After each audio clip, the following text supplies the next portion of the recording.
agar dapat bersaing di era digital. Untuk itulah, sebagai kampus terakreditasi unggul, Universitas Ciputra memberikan peluang emas bagi Anda para entrepreneur, profesional, karyawan, maupun lulusan SMA, SMK yang sudah bekerja dengan menghadirkan Universitas Ciputra Online Learning atau UC Online Learning. Program perkuliahan online bergelar di UC Online Learning didesain secara efektif untuk mengembangkan karir dan bisnis Anda. Dengan perpaduan mata kuliah keilmuan dan entrepreneurial mindset, Anda akan dibimbing secara intensif oleh dosen dan praktisi berpengalaman untuk menerapkan strategi inovatif yang relevan dengan industri Anda. UC Online Learning menghadirkan 3 program perkuliahan online bergelar, yaitu S1 Manajemen, S1 Informatika, dan S2 Manajemen. Seluruh program dirancang dengan struktur kurikulum berstandar nasional, dengan masa studi 8 semester untuk program S1 dan 4 semester untuk program S2. UC Online Learning juga menghadirkan program Corporate Class, yaitu program perkuliahan yang dirancang secara khusus untuk sebuah instansi atau perusahaan, di mana instansi atau perusahaan dapat mengirimkan karyawan pilihannya untuk mengikuti studi lanjut, serta mendapatkan materi perkuliahan yang disusun secara spesifik sesuai dengan studi kasus yang dihadapi. Program ini diharapkan dapat meningkatkan produktivitas dan kinerja instansi atau perusahaannya. Sekaranglah waktunya. Bergabunglah di UC Online. Raihlah masa depan yang sukses dengan keahlian dan ilmu pengetahuan. Creating world-class professionals and entrepreneurs. Saat ini, dunia bisnis bergerak sangat cepat. Kita harus terus memperluas ilmu pengetahuan, skill, dan networking. Oleh karena itu, UC Online menghadirkan program kuliah online S1 Manajemen yang menjadi solusi untuk Anda, para profesional dan entrepreneur. Dengan fleksibilitas jadwal perkuliahan yang dapat diakses kapanpun dimanapun, Anda akan dimentori oleh dosen dan pakar di bidang pemasaran, operasional, keuangan, dan bisnis digital. Program ini akan membuat mindset entrepreneurial Anda semakin terasah, networking Anda semakin luas, dan kapasitas karir Anda akan meningkat. Selama kuliah di UC Online, saya sangat menikmati konsep flexible learning yang diterapkan. Kurikulum yang dirancang dengan baik dan dapat diakses online kapanpun dan dimanapun memberikan fleksibilitas yang sangat membantu, terutama dengan jadwal mengajar saya yang padat sebagai seorang guru bahasa Mandarin. Di sela-sela luang saya mengajar, saya dapat menyempatkan diri untuk belajar materi perkuliahan melalui platform e-learn. Saya yakin bahwa ilmu manajemen dan entrepreneurial mindset yang saya peroleh di manajemen UC Online akan sangat aplikatif bagi perkembangan karir dan pribadi saya. 来吧，加入 UC Online 和我们一起学习。 Sebagai seorang content creator dan influencer, saya menikmati perkuliahan S1 Manajemen di UC Online yang mengasah kreativitas dan pola pikir bisnis saya. Ilmu-ilmu manajemen yang diajarkan sangat membantu pekerjaan saya memiliki arah dan sistem yang profesional. Tidak hanya itu, saya juga bertemu dengan berbagai profil pengusaha dan profesional yang tergabung di dalam kelas UC Online. Selain mendapat ilmu akademis, saya juga mendapatkan beragam bisnis insight dan sharing-sharing praktisi yang berguna untuk perjalanan karir saya. Mari, ambil peluang ini dan raih mimpi masa depan Anda. Bergabunglah sekarang di UC Online.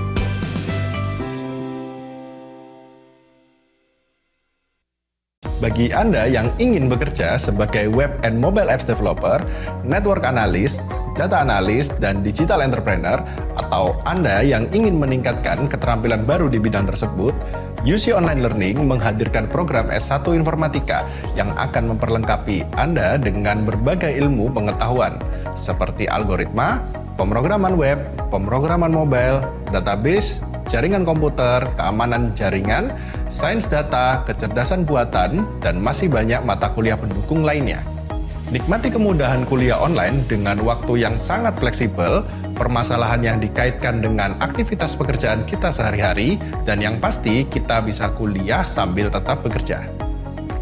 Hal yang saya suka saat berkuliah di UC Online adalah kita didorong untuk melihat problem sehari-hari yang terjadi, kemudian membuat rumusan bagaimana kita menyelesaikan permasalahan tersebut. Hal ini menurut saya penting saat diterapkan di dalam dunia bisnis, karena insting kita untuk menyelesaikan sebuah problem sudah diasah sejak berkuliah. Berkuliah di UC Online membentuk saya menjadi seorang pebisnis yang kompeten. Didukung dengan ilmu IT yang terkini, kombinasi antara keilmuan dan pengalaman praktik bisnis menjadi paket lengkap yang saya dapatkan di Informatika UC Online. Materi-materi yang diajarkan di S1 Informatika UC Online sangat mendalam dan terkini, membawa saya lebih jauh dalam memahami dunia web development dan AI. Keunggulan kurikulum ini memberikan saya kesempatan untuk belajar dari para ahli di bidangnya, mengasah keterampilan teknis, dan merancang solusi inovatif. Saya dipersiapkan dengan baik untuk menghadapi tantangan industri yang terus berkembang. Sekarang adalah waktunya Anda. Raihlah mimpi Anda menjadi digital entrepreneur yang handal. Bersama dengan partner-partner kerjasama UC, peluang karir dan masa depan cerah telah menanti Anda. Daftarkan diri Anda sekarang juga.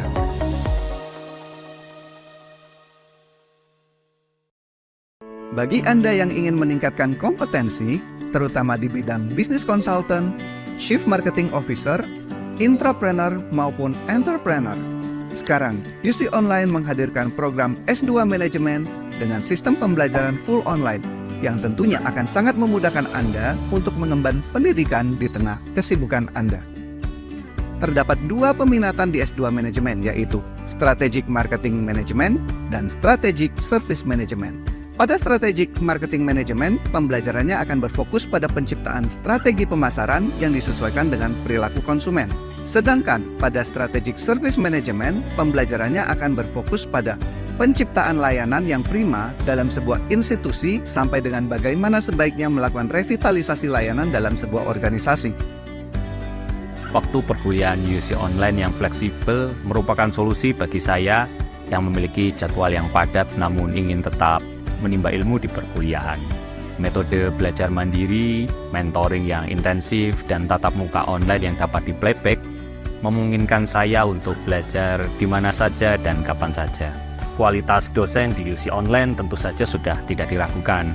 Pembelajaran di Magister Manajemen UC Online semakin mempertajam kemampuan dan pemahaman saya terhadap proses bisnis untuk menghadapi tantangan ke depan. Dengan studi kasus dan mentoring dari praktisi, membuat pembelajaran lebih aplikatif dan tidak sekedar teori. Berkuliah Magister Manajemen di UC Online adalah pilihan yang tepat bagi saya seorang wanita karir dan ibu rumah tangga yang mengurus keluarga. Jadwal perkuliahan online yang fleksibel memudahkan saya mengatur aktivitas sehari-hari dengan seimbang. Metode belajar bisa dilakukan secara mandiri dan juga secara online bersama-sama. Materi praktik bisnis yang diberikan sangat aplikatif karena tidak hanya mengajarkan teori saja, tapi langsung dapat dieksekusi dalam pekerjaan kita. Masa depan Anda ditentukan dari sekarang. Manfaatkan kesempatan ini untuk mengupgrade diri menjadi pribadi yang lebih baik. Ayo join S2 Manajemen UC Online dan raih manfaatnya. Daftarkan diri Anda sekarang.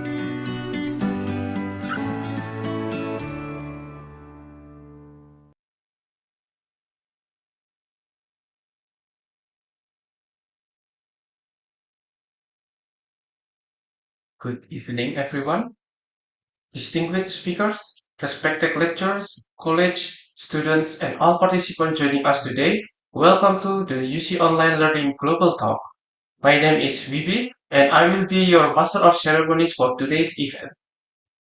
It is a pleasure to welcome all of you to this session entitled What Drives Entrepreneurial Success in Organizations? We are honored to have 2 distinguished speakers with us today.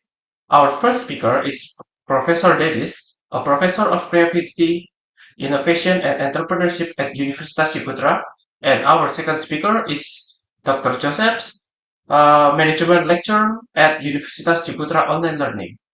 Please join me in giving a warm virtual welcome to both of our speakers.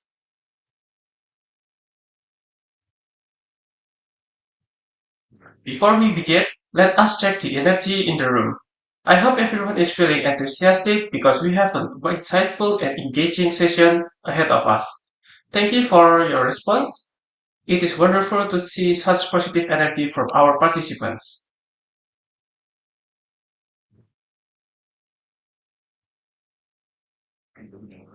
Allow me to briefly explain today's event schedule.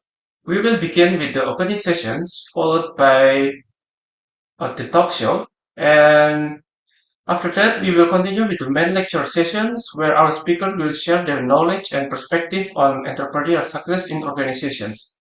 Following the talk show, we will have a question and answer sessions. Participants will have an opportunity to submit questions and engage with the speakers. Before the event concludes, we will also have a group photo sessions, and then afterward, the participant will be asked to complete the attendance and feedback process. Finally, we will close today's global talk sessions. We encourage everyone to remain with us until the end of the sessions so that you do not miss any important information.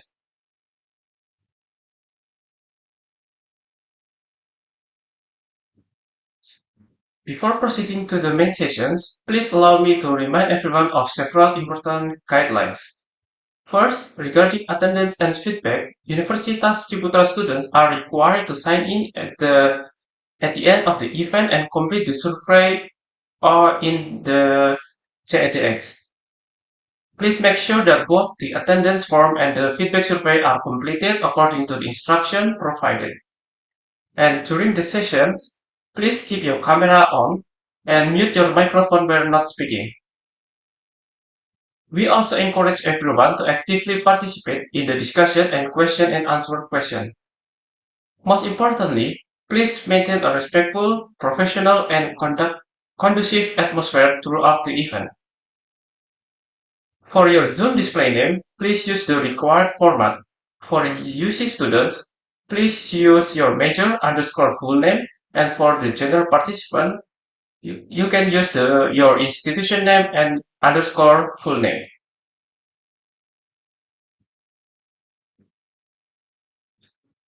Ladies and gentlemen, we are now ready to begin the main sessions. To guide us through the lecture and discussion sessions, it is my pleasure to hand over the event to our moderator, Mr. Josephs. Mr. Josephs, the time and screen are now yours. Thank you.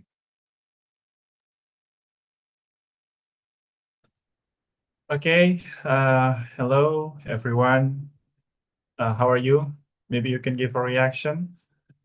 Welcome to the new episode of UC Online Learning Global Talk. I assume you are probably on the road, or you are sitting in a cafe, or maybe just packing up and just try to move back to your home or anything. I hope this could be your company in your journey or whatever, how you're going to spend your evening. We are truly happy to be back with UC Online Learning Global Talk, and it's been a while since the last time we met in this event. And we are happy to discuss a lot of things in this kind of forum about business and management phenomenon from different kinds of perspectives and based on real life experiences from management scholars and management practitioners across the world. And I'm Joseph Daniel. I'm a management lecturer at UC Online Learning, and I'll be moderating this event. And here we are truly delighted to welcome our own Professor Dennis Chick. Hello, Pak Dennis. Hello, everyone. Yeah. Together we're going to talk about what I think will be a very interesting questions for all of us here, especially students and academics of business management. What informs entrepreneurial success in organizations? Prof. Dennis Chick, in my personal opinion, is the perfect speaker with whom we can talk about such questions. And given his depth of expertise and extensive experiences in business and organizations across sectors in different countries, I think we will have a very insightful evening. So that's the promise. Let me say something about the duration of our talk show today. We'll have around 1 hour for the talk, and we will have some short presentation from Prof. Dennis, and then we'll have a mini talk and Q&A with all of you where you can participate in a discussion. And Before we begin our talk, kindly allow me to introduce Prof. Dennis Chick to you. Prof. Dennis is a professor and former dean at School of Entrepreneurship and Humanities at Universitas Ciputra Surabaya. He is a former CEO, Chief Learning Officer for both for-profit and non-profit organizations. He is a researcher and global consultant with expertise and wide experience in elementary, secondary, and higher education, non-profits, including foundation, public and private universities, corporations, startups, and state and national governments.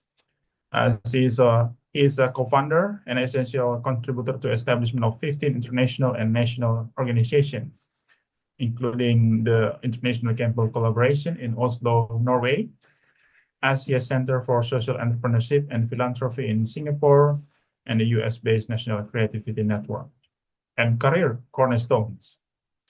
And he also an author, contributor, and editor of over 800 publications, technical reports, book reviews, and multimedia products.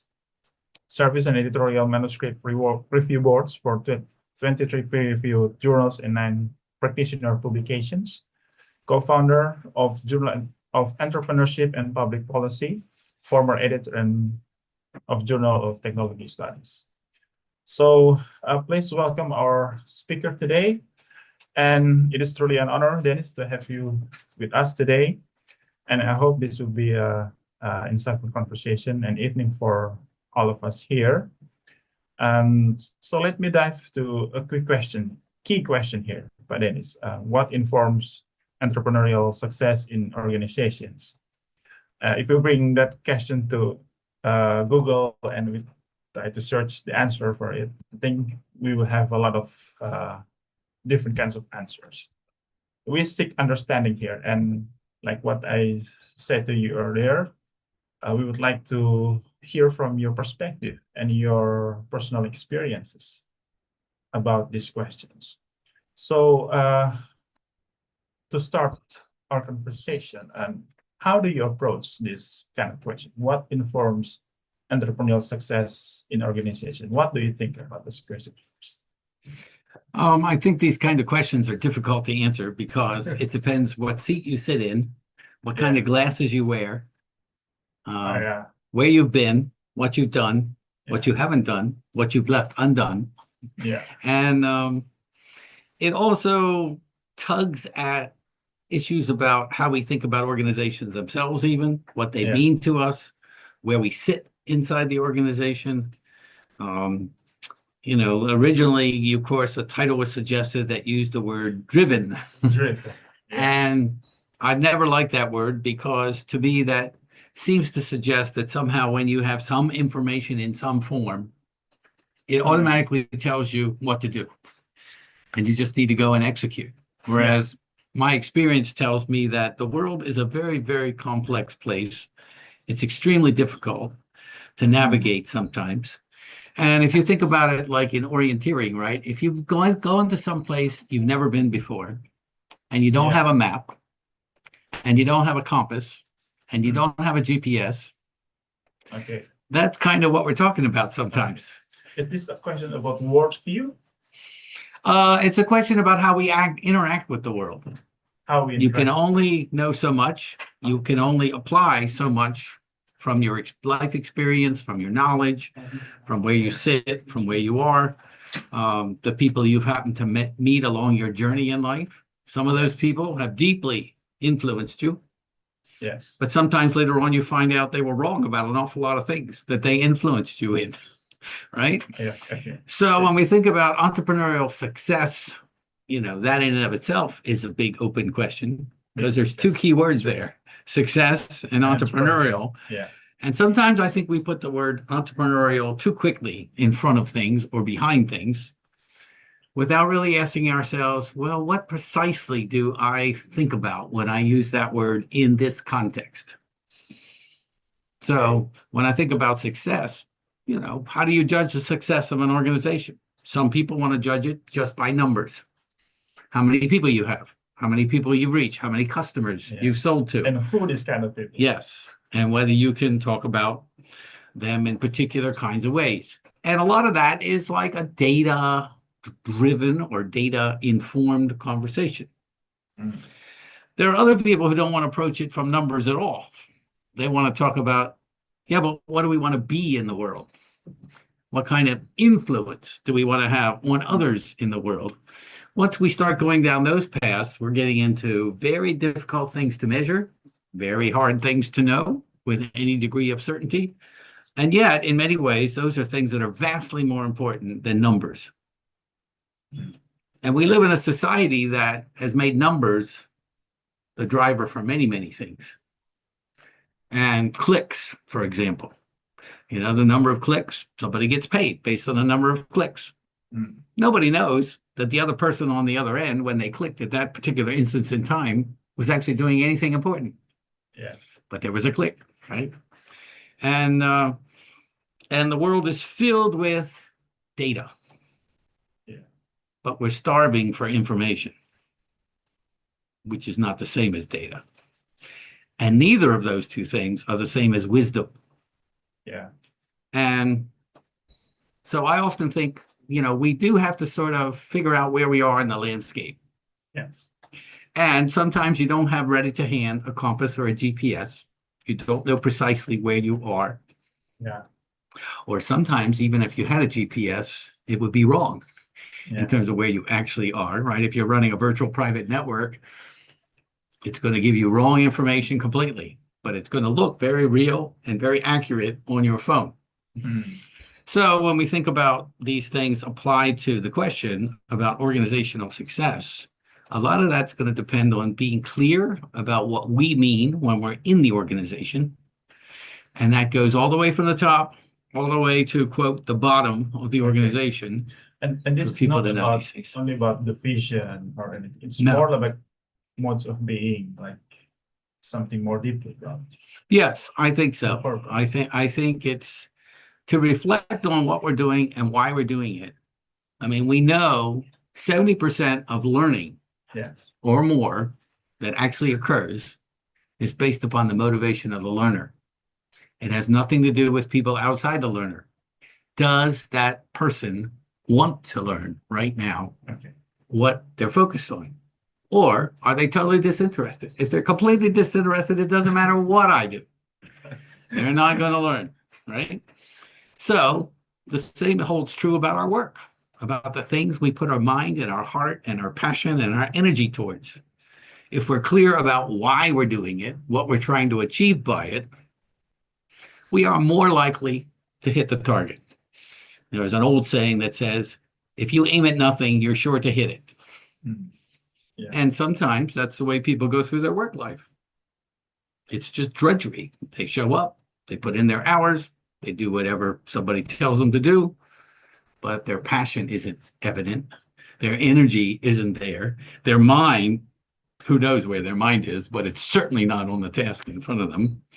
And it's hard for an organization to succeed when that's the mindset, when that's what's happening inside the individual. So, I mean, what is an organization anyway? It's a federation, a loose federation of individuals who've come together at a particular point in time to accomplish some particular purpose. If half the people in the organization don't know what the purpose is, it's hard to meet the outcome you're looking for. Okay. But this is something that kind of leads me to a different kind of vocabulary when we talk about organizations. We're talking about values, talking about collective, not organization, but a collective. We start to talk about deeply human values, like care and passion, what you said. So this is kind of a different vocabulary. Yeah, I think it's important in organizations that we marry these two sets of vocabulary. I should be able to walk you from my values. If I'm a leader, I should be able to walk you from my values to how that plays out inside of our structures within our organization, into our products or our services or our whatever it is we deliver to the wider world. And I should be able to make that connection for you. And you, in turn, if you really understand what we're trying to achieve, you should be able to do the same. and relate to how what you do relates to what the company, what the organization is trying to achieve. Which, of course, if you look at like human capital management kind of courses, Yeah. right? It starts with what's the goal? What is the goal? The goal, yeah. And then you go down to, how are we going to get there? Yeah. And then HCM's job is to figure out how do we get all of our people and all of their behaviors and all their knowledge and all their talents and their skills and their passions organized in such a way that we're actually moving on this goal, Yeah. right? Yeah. That's the way it should work. But the big ingredient is these are people. These are, yeah. And they have a lot of free will. Yeah. They can make a lot of choices. They could be in the room, but 1,000 miles away, 1,000 kilometers away. Okay. And from your experiences, like how the organizations combine these two words of be able to do both of things, like achieving organizational goals, their company goals, and also be a like a collective group of individuals that value those things they do in their Yeah, and a lot of that comes back again to structural kinds of things. structure. Do we manage the environment? So like, for example, let's take universities. When I go into a classroom, I don't think of myself actually as a professor. I think about myself as a person who has a learning environment now available to me.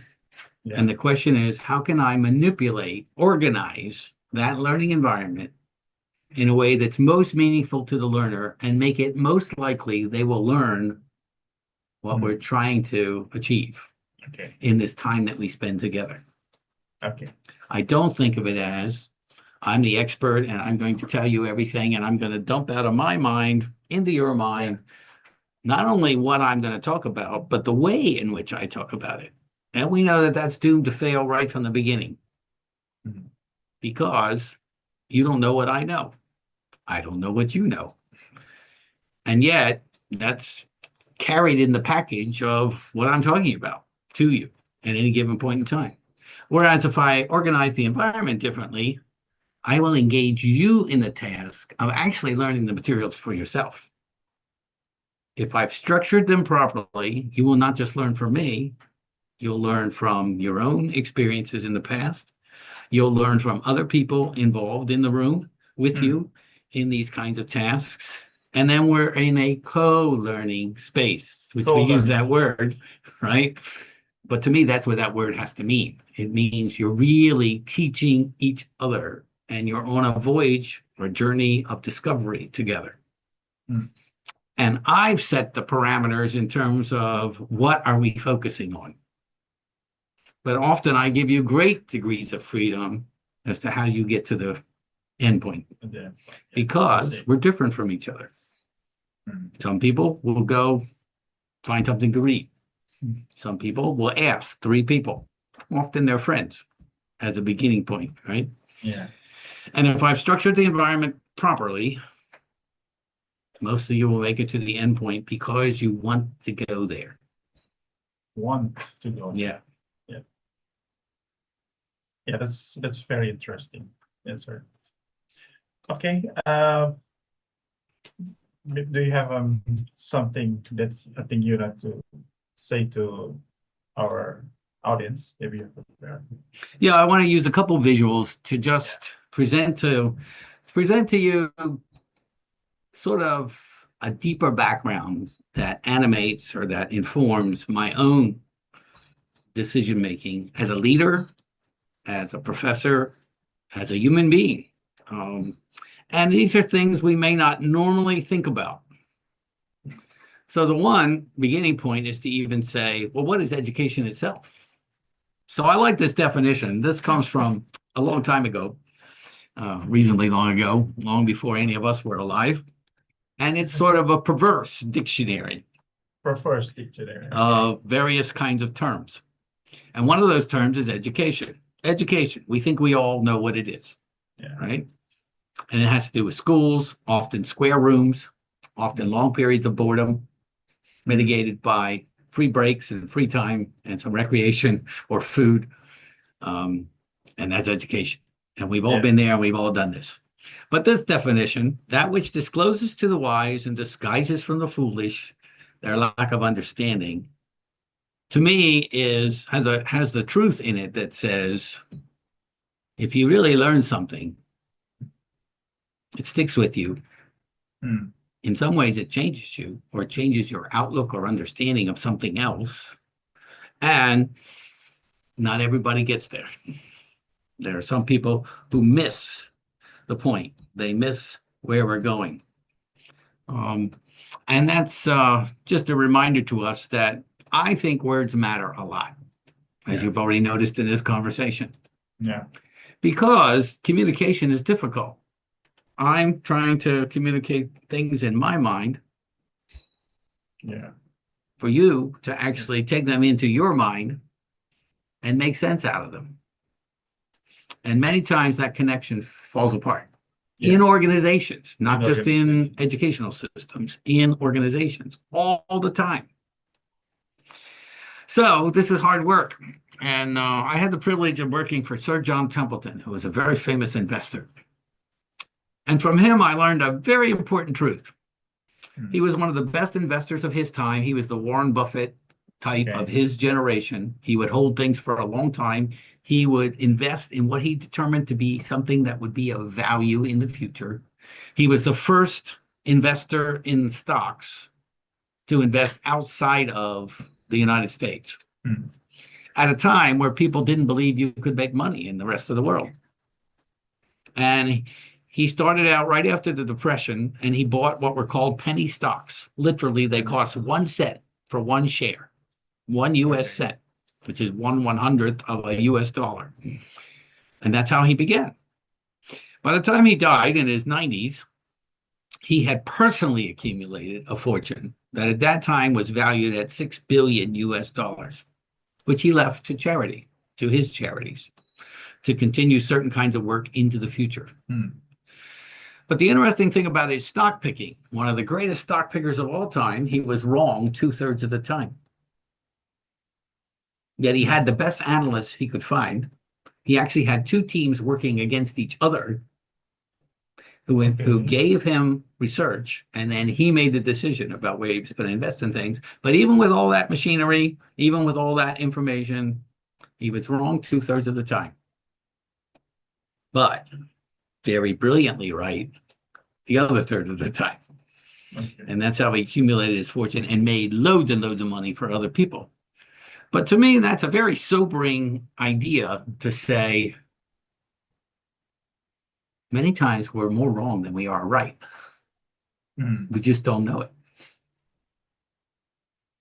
So he had these various sayings. The little we know, we owe to our ignorance. Yeah. Or, so little we know, so eager to learn. Yeah. He invested a lot of his money in exploration of the unknown, asking hard questions. So the foundation over a period of time has walked in his footsteps. I worked at this foundation. I met Sir John when he was alive. He was very optimistic about the future, regardless of whatever's happening at the moment. He was optimistic about the future. But he also believed in research. He funded research. But he also really was of the mind that we know less as a species. He used to have a saying, we know less than 1% as a human species. We know less than 1% of what there is to know about God.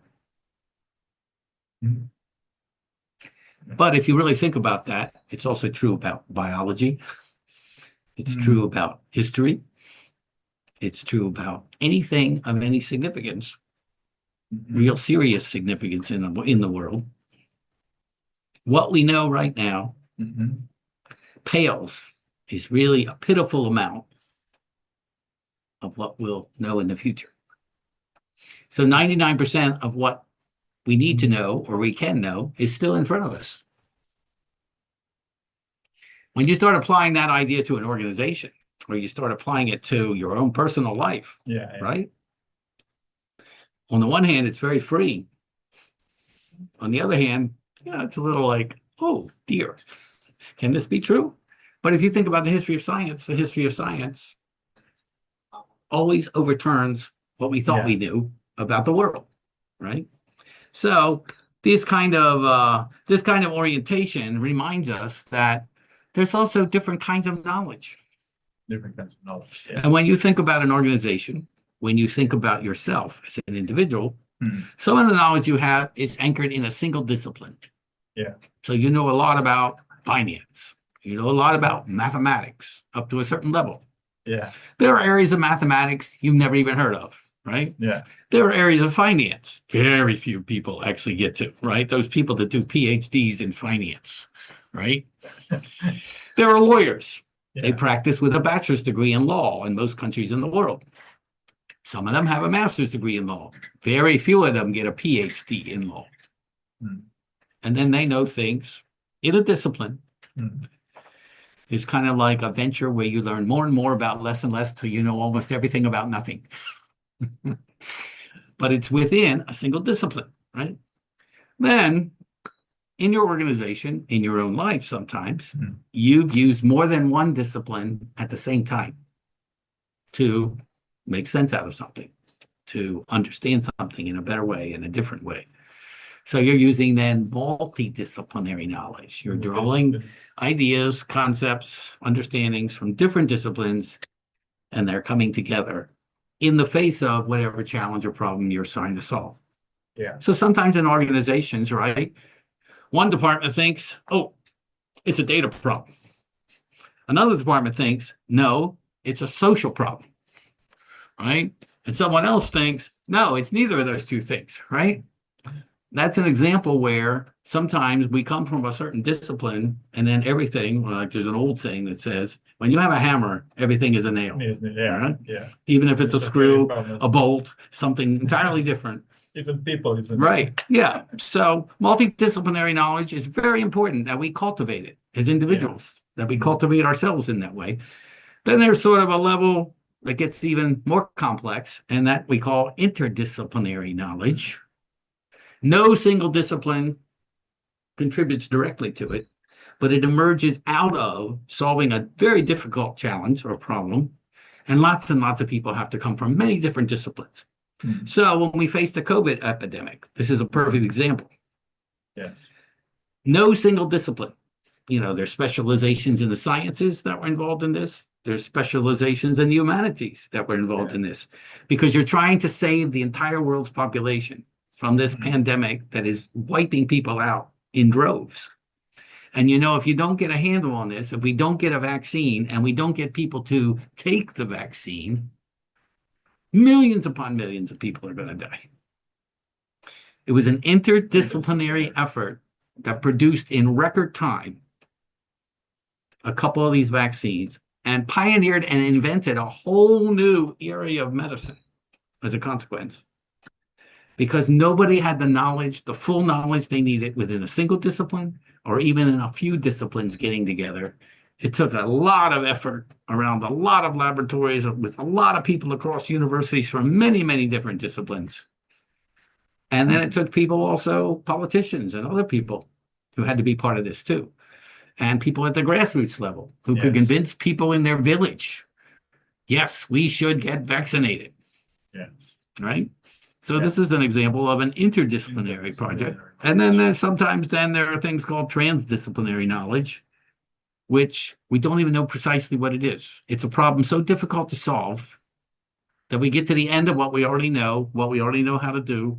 We've already kind of been through talking across our disciplines, and now we need some kind of a leap that takes us further. So this transdisciplinary knowledge is difficult to achieve.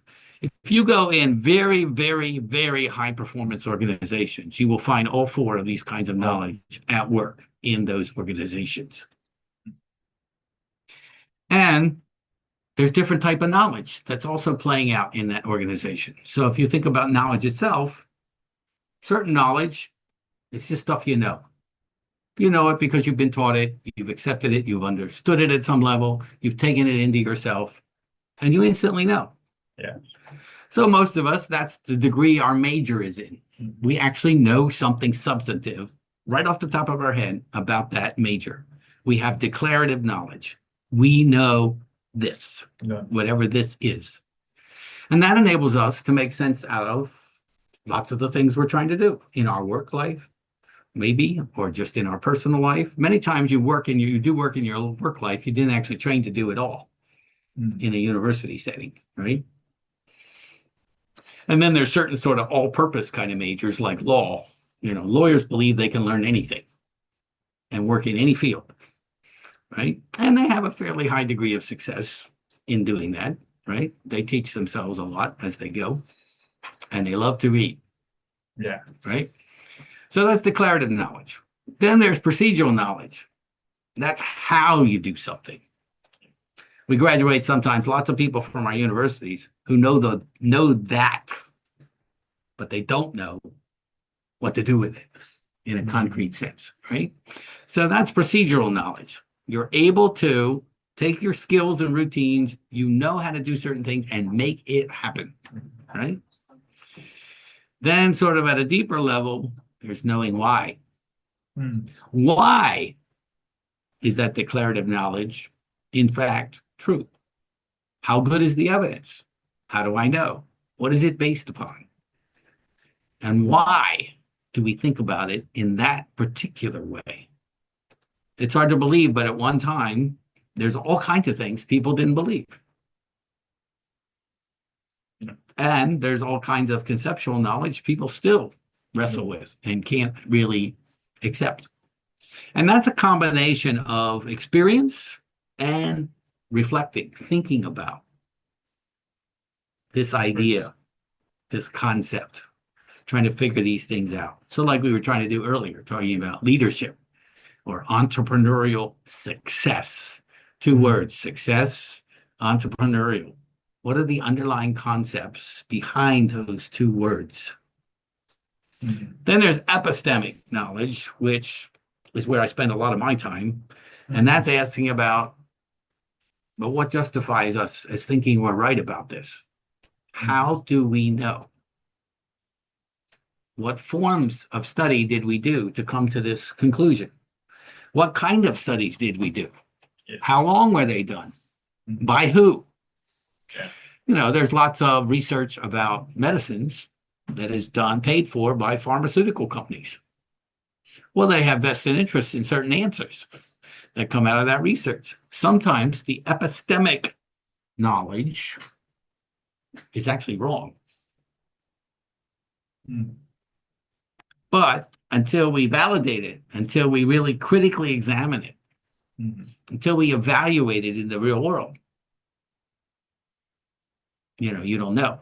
Consultants sometimes are guilty coming into an organization, spending a week there, and then telling everybody in that organization how they should now live and what they should now do on a daily basis, right? And a lot of their, quote, knowledge they deliver to their company is not true knowledge. It's not based on understanding the procedures of that company. It's not based on some deep conceptual knowledge in that area of work. And what they're relying upon in terms of studies or things they've taken off the shelf, they themselves don't have a very deep knowledge of this subject area, and they've accepted somebody else's word because it came from a particular source. Oh, it must be right. That must be the evidence. So epistemic knowledge is extremely important in organizations, and there are people in any organization who spend a lot of time reflecting on what we are doing and how we are doing it as an organization. And these people are invaluable. They're also rare. So if you have some, you've got to figure out how to keep them and how to use them, use their insight. And then there's this final type of knowledge, which we have come to call tacit knowledge.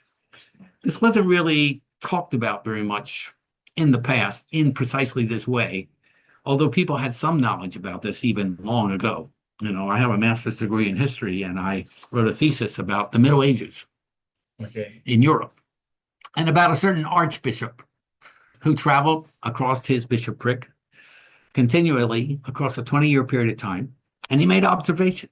He judged people. He evaluated monasteries, nunneries, churches at that time. He interviewed bishops, priests, nuns, people in religious orders of various kinds. Yes. He visited hospitals that they were running, orphanages that they were running. He left behind the largest medieval register we have. It's more than 1,000 pages in print in English, in translation. The original was written in medieval Latin, which is 1,000 years after the Latin of Rome that the Romans used. But tacit knowledge, it's hard to really fully describe because it grows out of your experiences. So there are certain people that can come into a certain situation and they know precisely. The World Cup, we are seeing this tacit knowledge in action. People are not precisely thinking in this way, but they are relying upon tacit knowledge. Messi has done certain things across his lifetime that he has tacit knowledge related to his body.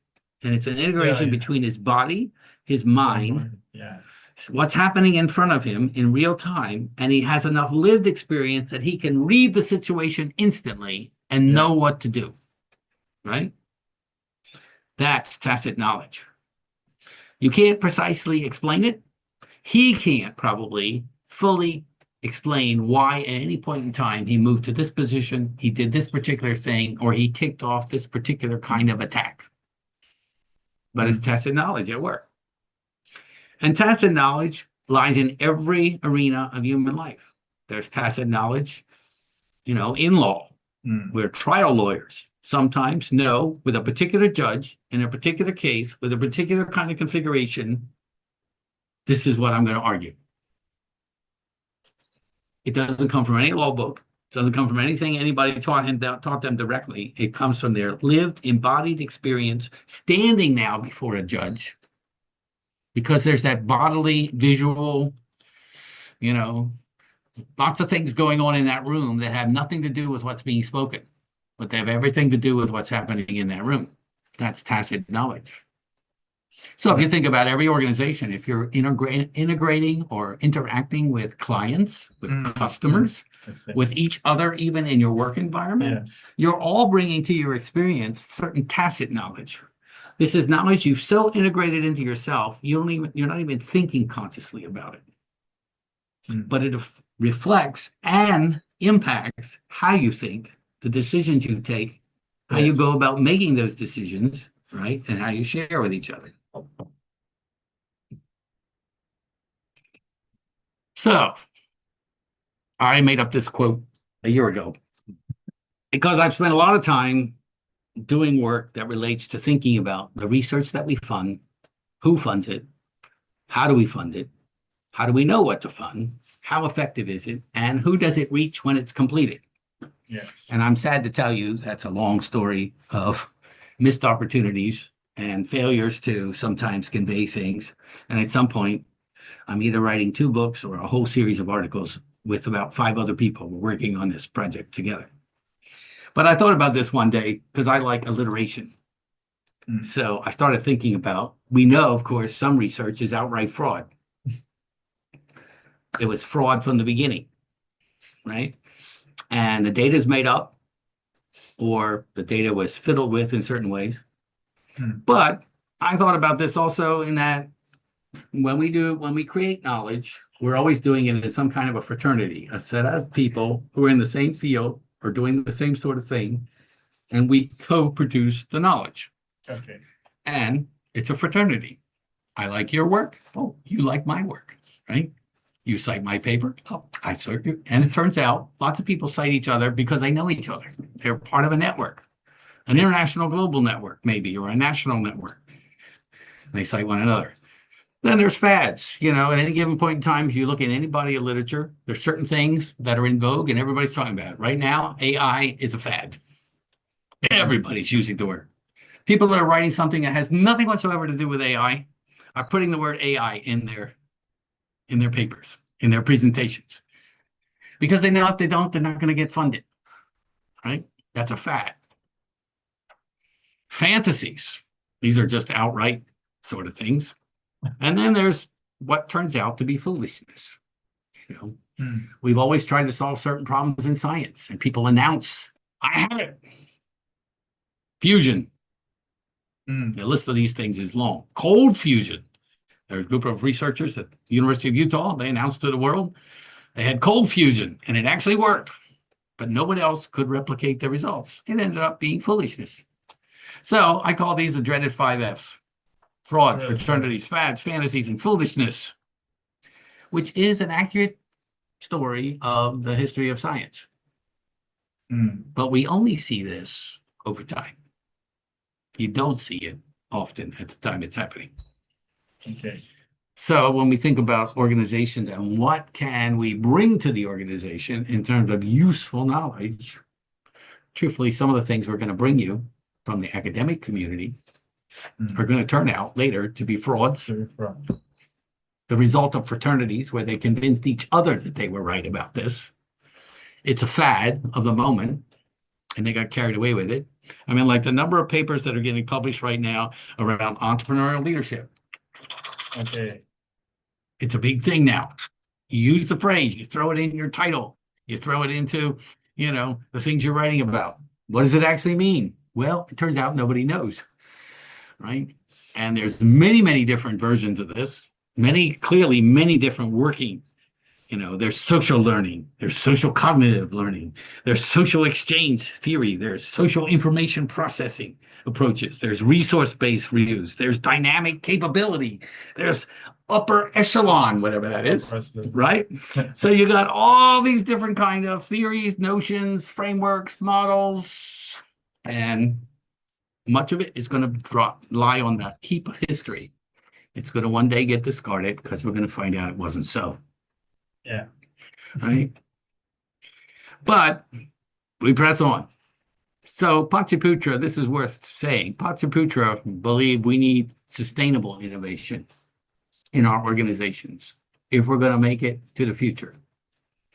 If you're going to keep your organization healthy and you're going to make a difference in the wider world, if you're going to keep your business going beyond next year, you're going to have to get really good at innovation. And once again, sustainable often now is thrown in front of things, where really the only thing we mean many times when we use that word in this context to say sustainable innovation is you can keep going. You can keep it going, right? So what we should be saying is continuous innovation, right? Ongoing innovation. Instead, we use the word sustainable, throwing it into the confusion of sustainable meaning it's actually earth-friendly and will be earth-friendly. So sometimes there's a mix-up in all that too, where we don't quite know what does the person actually mean in this context by the use of this word. So every organization, I would posit, needs these 6 concepts alive and well inside of it. So I call this my DICE model. DICE model. Because it has 6 concepts, and a single die, has 6 sides. So I call it the DICE model because it's a quick way to remember it. D-I-cubed-C-E, which stands for design, invention, innovation, imagination, creativity, and entrepreneurship. And Paciputra was somebody who used these 6 concepts throughout his working life. And when you look at his writings, he talks about creative design, designed innovation, entrepreneurial invention, right? And then you can flip it the other way around, right? So you can have creative innovation or you can have innovative creativity. So we're starting to use these things that you see right now with students in our E1 and E2 classes because we want them to realize these are lifelong things that you could learn. And if you really understand each of these concepts in depth, for each of them, there's also, in some cases, 100 or more techniques you can actually use in that space, right? And going back to what we said about knowledge, sometimes you can use it from different fields.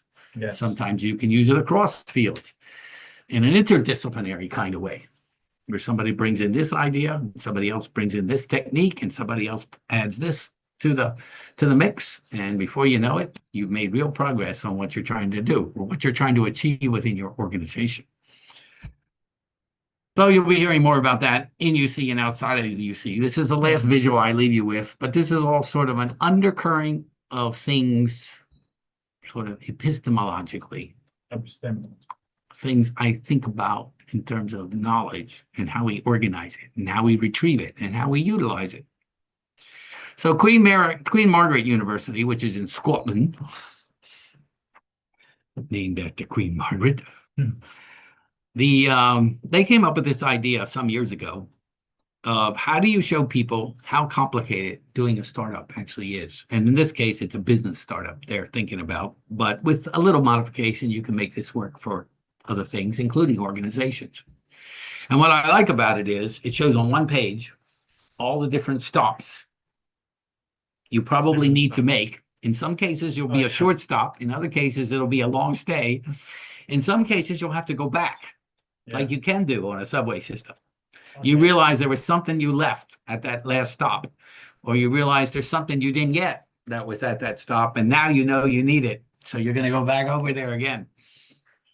And these are and then it's color coded. So that gives you an idea about its different things, right? So marketing is gray, legal and financial advice is purple, dark blue at the top is about learning from others and sort of grounding yourself in background knowledge about entrepreneurship before you even start.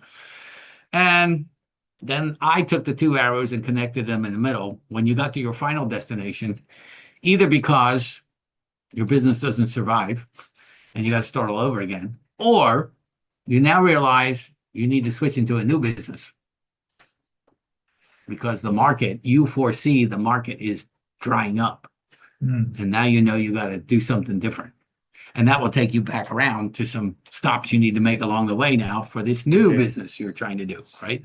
Or when you're trying to change your organization, you realize you cannot keep providing the services you're providing, either because the clientele you're working with is no longer big enough to make it worth your while, or because people are no longer interested in this particular product or service anymore, right? So I leave this with you as a very useful graphic you can use yourself. And, you know, we could also do things like this to actually show the complexities of our organizations too. If you're in a very, very big company, it'd be really helpful to have a map like this, because you can never figure out where should I go with help for such and so, right? Like a bus route map. Yes, yes. And it's a genius invention that was made actually for the London Tube, because in the early days, people were actually trying to draw the actual routes. Well, the London Tube finally got big enough that you had this monstrous map, right, that nobody could use. And then they came up in 1933, I think it was, somebody came up with this idea of this particular way to graphically show it, which is not about distance, but it shows interconnectivity. And that becomes really, really important. You can also use this kind of thing for an idea and show where it came from, how it got developed over time, where it is now, where it might go in the future. So these kinds of things intrigue me because it's ways we can encapsulate a lot of knowledge or a lot of process knowledge in a single graphic that makes it really easy for people to understand. So that's it for the slides, but this is sort of a crash course in different ways to think about some different things that I think are important to our question tonight, which is, you know, how do you get informed in ways that leads to entrepreneurial success in your organization? So I think there are a couple of things that I think very important from your what you just said.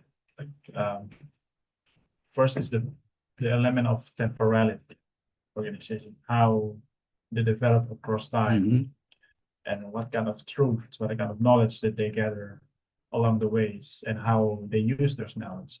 And what you said, that knowledge sometimes what you find as a truth in this particular period, the next period, the next decade will be false, etc. And I'm thinking about the element of power in knowledge. When you tap into a certain kind of knowledge, you will interact with structures of structure. power. Yeah, Yeah. sure. You know, the French guy, Michel Foucault, Right. talk about these things. So this is very interesting. And Somebody way before him called Machiavelli talked about these things too, right? oh yeah, yeah. The English sociologist Sigmund Bauman, Yes, right. talk about Right. liquid modernity, Mhm. how organizations have to operate, navigate this kind of contemporary society that Mhm. you know very dynamic, and how does it implicate the individuals, the organizational identity, Mhm. and all this other people, how they run their business and everything. Yep. So it's very, very complex. And Yes. Yeah. on a level of individual, they have to work on their identity to accept new things, to learn new things, be open to those things, how to learn, how to unlearn. Mhm. So it's a very complex process. And from your experience, how do you see people this kind of change is made? I think Pak Ciputra have done it very I think very good, very amazing here in Ciputra. But in other organizations, from your experience, how do you see these things evolve?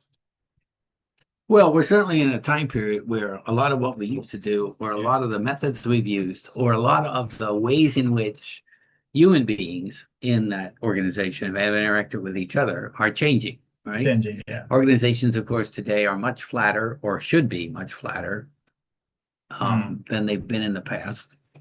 There's a lot of evidence about why that's worthwhile. You get better organizational results the freer your people are to actually innovate themselves, Yeah. rather than waiting for orders from above. Mhm. You know, and this has been a big challenge for leaders, because if you think about a traditional leader, right? You know, Jennifer Jordan's been thinking a lot about this. She's at IMD, the Swiss business school. Yeah. And she studied lots and lots of CEOs in different size companies, but medium to large companies. And, you know, if you think about the traditional leader, they're a person who holds the power and they wield the power, right? They also are the tactician. They sort of figure out where we're going to go, how we're going to get there, and this is what we're going to do, right? Many times they're perfectionists. You know, Steve Jobs is a great example of this, right? He was a driven perfectionist, right? Perfectionist. And if you weren't willing to work long and hard hours to get it perfect, you weren't going to last at Apple, right? And then there's a leader in this old style is, you know, thinking about their intuition guides them. They say, my gut tells me to do X. Some of that is embodied knowledge, but some of it also is mistaken. You know, it's the hot dog you ate with too many red chilies, right? And it's not really real, right? But she talks about, you know, the kind of leadership now that many people are looking for. You share power. Yeah. You give it away, right? If you're going to help your people, you motivate them with a vision. But you don't feel the need to tell them precisely what to do. You lay out the vision. This is where we want to go, which Ciputra was a fantastic visionary, right? Yeah. Because he himself was a visionary. And when he would see land, I mean, he could look at a plot of land, you know, when he first came to what is now Chitra land, right? It was a dump mainly. There were a few villages scattered around it, but lots of trash, lots of stuff that was dangerous and whatever. But when he looked at it, he saw, well, the golf course can go there, and that would be a great place for this. And you know, I could do this over here. And, you know, he saw the future, and then he had the skill set using those 6-sided dice. He had the wherewithal to bring it to fruition. Yes. Right. But he never got deeply into the tactical side, down to telling people what they should do. He hired good people, and then he got out of their way. He told them, this is the vision. We're going to build the Singapore of Surabaya. And, you know, and instead of being a perfectionist, you know, many people now are what she calls an accelerator. They want to speed up the process because the world is moving faster. So if you're an organization and you want to survive, you've got to move faster too. Yeah. You can't wait till you get the perfect product. You can't Yes. wait till you get the perfect marketing pitch. You can't wait till, everything is perfect for you. You gotta just get underway, right? So really good leaders play both sides of this. Both sides. They do the traditional stuff sometimes. They can Yeah. also be the emerging leader style when it helps them get the organization and the people of the organization to move in a way that's going to make a difference in the organization. Yes, but it's very interesting, Dennis. I think we can talk all about different aspects here, and we can go to different kinds of directions. But I think this is the time for us to open the chat, and we can interact with our audience. I look here. forward to this. Yes. Yeah. This is why I came, not to hear myself, to hear you. Okay. So I'm opening the Q&A session. So for every one of you who probably have questions or comments or anything, you can jump in. You can open your mic and just deliver the questions or any comments that you want to share about the topic. What informs organizations? What informs entrepreneurial success in organizations? Okay.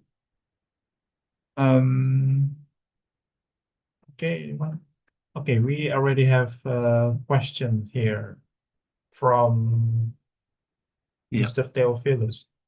As a business leader, how do you balance the drive for profit and growth with social responsibility and community impact? What framework do you use to make decisions when profitability conflicts with ethical or social goals? And fundamentally, what truly differentiates a social entrepreneur from a traditional entrepreneur? Is it the purpose, the metrics of success, or the way they define value creation? And like a good academic, we have at least 3 questions here in one. But so the first thing this points out is, these are common dilemmas where you have to balance competing priorities. If you try to be everything to everybody at the same time, you'll accomplish nothing. So you have to really figure out, how do you balance? And different companies, different organizations have taken different paths for this. There are profit maximizing organizations that have decided, and they've had these long discussions inside the company, and they said, look, the best social impact we can have is to stay in business in this particular location for the next 10 years, because it will hold this community together. Therefore, job one is to be highly competitive, to make money, not to harm the, not to consciously go out and, wreck things and harm the environment. But our social responsibility right now is to this community and to make this company stay in business. And for some people, that's the right answer for their organization. Given where they sit geographically, given the population of that area and how dependent they are on this particular company as an employer, somebody needs to stay in business or they'll have nowhere to work. And if they can't work, they can't live. And they'll leave the community, right? So to me, this is questions about priority, but there is no straightforward answer to this. Each organization has to wrestle with these kinds of competing priorities. Do you preserve the core? Do you innovate for the future? You can't do both, at least not to the degree you might like to. So you have to figure out how to maybe do a little bit of innovation at some level, right? But you're working really, really hard on doing what you're doing and doing it ever better and getting more efficient, getting more effective, whatever, right? We have this constant dilemma between short-term results, which sometimes board members want, and long-term results, where if you don't do something different, your short-term results are going to be vapor. All right. So in the same way, you have whether you empower the team to make critical decisions, and then you have maintain control over all teams. Don't let them go off and do their own things. Well, you'll get far less innovative ideas that way. But maybe for your organization at this point in time, you got more than your enough ideas. Now you need to actually make something work, right? So when I think about even, what is the social responsibility, right? That's always in the eye of the beholder. There will always be people in a community who will be dissatisfied with some entity in the community that they feel is not pulling their weight or not doing enough. But that's where it's really important to have inside the organization a thoroughgoing conversation at the kind of depth that it really should be had to figure out what are our parameters. How much do we need to do to really feel like we have fulfilled our social responsibility, and then explain it clearly to people and tell them why. This is why we're doing what we're doing. This is why we're not doing X, Y, and Z. This is why we're doing B, C, and A. BCA. Right? And, fundamentally, there is no difference actually between a social entrepreneur and a traditional entrepreneur, except for they tend to work in perhaps different sectors. Sometimes they're using different business models. For some, the business model is the customer supplies the revenue. In other cases, the customer plus someone else supplies the revenue. In other cases, a charity supplies the revenue, at least for the moment. So there's a lot of mudslinging that goes on between the social sector, the government sector, the commercial sector, right? Each sector thinks the other is unnecessary. But in truth, all three sectors exist because each one makes up for things the other two lack. So there's a long-standing theory about this. And a strong society has a strong social system. It has a strong government. It has strong government and good governance. And it has a good corporate community. All three sectors need each other. I've worked across all three sectors my entire adult life. Believe me, nobody's got the goods by themselves. And no sector is more virtuous than any other sector. I see. Yeah. And all of them are necessary. Like when we talk about scale sometimes in business and entrepreneurship, when we talk about scaling and the importance of scaling, and no one knows how to scale like business. Hello, public health agencies, hospitals, they have to serve everybody. They scale everything they do. Government scales. When they build the transportation system of the country, the roads we all ride on, that's scale. What? The government knows how to scale? Yes. Actually, they've been doing it ever since there's been governments, all the way back to ancient Babylon, right? Ancient Egypt. They did scale on a grand scale in ancient Egypt, right? For certain purposes that were valued in that society at the time, right? Okay, it's very interesting. We have two other questions here. We go to a few people who have raised hands. We'll start with Ani Setiawati. Okay, please open your cam and you can just ask directly to Prof. Dennis. All right, thank you for your time. Good evening, Professor Dennis Cheek. Yeah. Well, thank you for your inspiring presentation today. It is truly an honor to learn from you.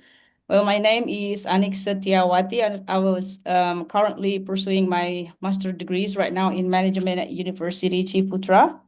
Well, besides being a student, I also lead two companies. The first is a labor supply company serving the mining industry, which was founded by my dad more than 20 years ago and has developed a strong organizational culture over time. So the second is right now, I made an occupational health clinic that I established less than a year ago to provide healthcare services to corporate clients. So although I have experience leading an established organization, I have found that building a healthy organizational culture in a newly established company, it's much more challenging. So as the organizations grows, differences in leadership styles within the executive team have unintentionally created misalignment, reduced collaboration, and weakened trust among employees. So as the director, I also need to balance retaining experienced leaders while ensuring that everyone is aligned with the organization's vision, values, and culture. So based on your experience, what kind of leadership strategies would you recommend for building a healthy organizational cultures in a young organization, aligning the executive leadership team around a shared vision, and rebuilding trust and collaboration while sustaining business growth? Thank you very much, Professor. Yeah, it's not hard. It's called life, right? Right. It's really hard. It's really hard. Because there's so right? many humans being there. Yes, right. Yeah. So, and there's no simple answer, of course, to these kinds of things, except to say that, if you're clear what you're trying to achieve and people are actively opposing what you're trying to achieve, then there may be a time. Sometimes an organization, even though it's young, they have to let somebody go rather quickly, or the entire barrel, if we use metaphors, right? The entire crop is going to be ruined, right? So you just have to let this person go in a nice way, right? But other times, of course, you just have to have these very frank conversations, which sometimes culturally, of course, that's a real challenge in some cultures because, some cultures are very obtuse and they go around the object rather than ever talking about it directly, right? Right. And for certain people, they need to see it. Or if you want to take them off the hook, you explain something you're doing where you're changing your own mind about something and you let them in on it. So they see you struggling. And in that sense, you're modeling, what you want them to actually do. But having said that, there's no guarantee that this is going to succeed, right? And this is where I often think there's a very good book about leadership in general, and it's theoretically grounded for sure, right? It's the most widely used book in leadership theory, and it's called Leadership Theory and Practice by Peter Northouse. Okay, And it's leadership theory. Leadership, Theory and Practice. Okay. And the 10th edition came out in 2025, but you can get an earlier edition, and for your purposes, it'll work quite well.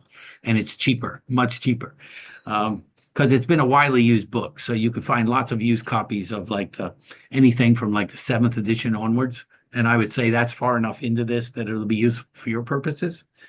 But what he does is he talks about, in the latest version of this, he talks about 15 different variations in terms of leadership theories.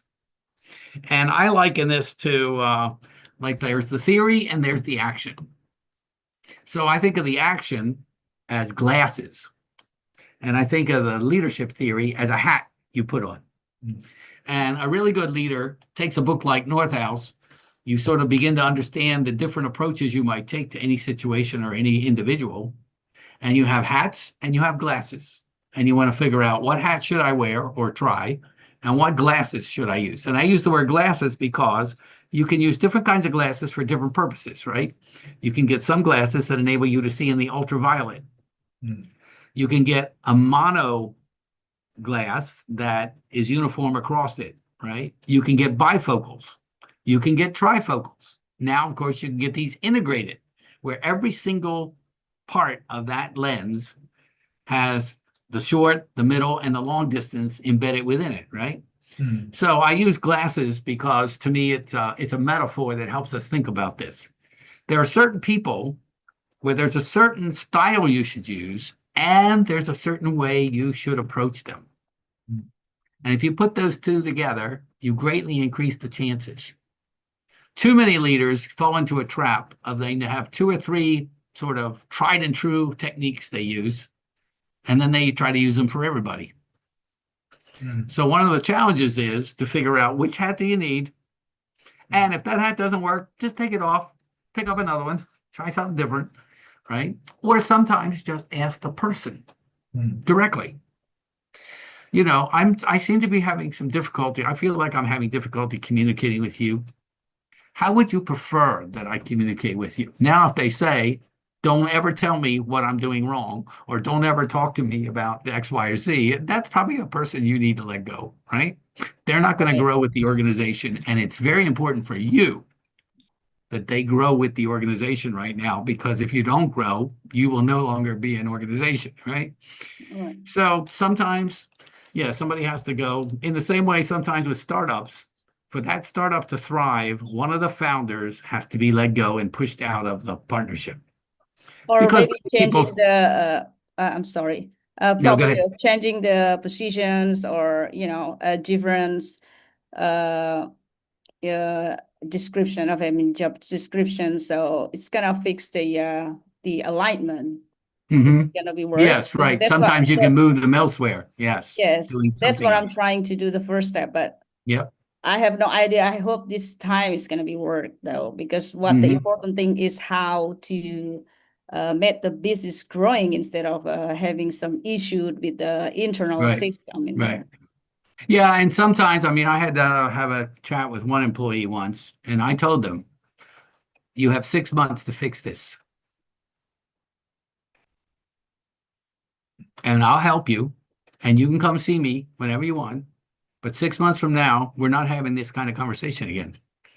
If we do, you're no longer going to be here. I'll be saying goodbye to you. I'm just that frank. That's Didn't very take long. strict. Didn't take long. And you know what? They straightened out. They just straightened out. Sometimes you got to be the mother. Sometimes you got to be the father. Sometimes you got to be that uncle. Right. Tells you what you don't want to hear, right? Yeah. But how we do it. And of course, always ensuring that they understand we're doing this for the good of the organization. We sit here together because we're trying to build something together. And this is harming the process. Right. So we got to fix it. And if we can't figure out how to fix it, then one of us has to leave, and I'm not leaving. Well, this is the difference between, you know, like in Indonesian, the culture, you know, organization culture is kind of lots of difference with the organizational in, you know, other country. I live in US for like what 11 years. Really, the organizational is way different. So yes, for sure. Yeah, and even in the area of entrepreneurship, I'm convinced we need more Indonesian models of entrepreneurship, because almost all the models that are taught in Indonesia everywhere across the entire country come from Northern Europe, England, and North America, particularly the US. right. And you can't tell me somebody in Sumatra or somebody in West Papua or in Sulawesi or Kalimantan, those groups don't even make the decisions the same way, right? Exactly. So the idea that there's one model that fits everything, no, it's not going to be the case. But if you think about the hats and the glasses metaphor, figure out, as you even read a book like that, think about, so what's a hat here? What's a metaphor here? Sometimes here, the answer is you involve the community in the conversation. It's not just you and him. Right.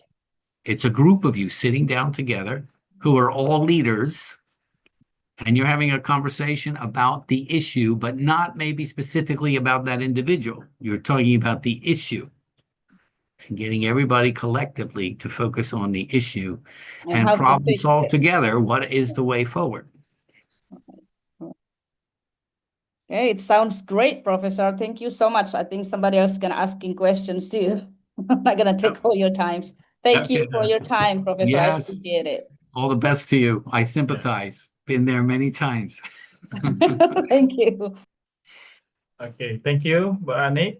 I'll have to switch to the question in the chat box. We have, so many questions here. We have one from Miju Lee. Good evening, Professor. My name is Miju. Thank you for sharing your insight with us tonight. I run an online language education company where most of our teachers work remotely. One of my biggest challenges is not teaching quality, but creating emotional engagement and a sense of belonging among teachers who rarely meet in person. What practical strategies would you recommend to build a strong organizational culture in this kind of environment? So, Yeah.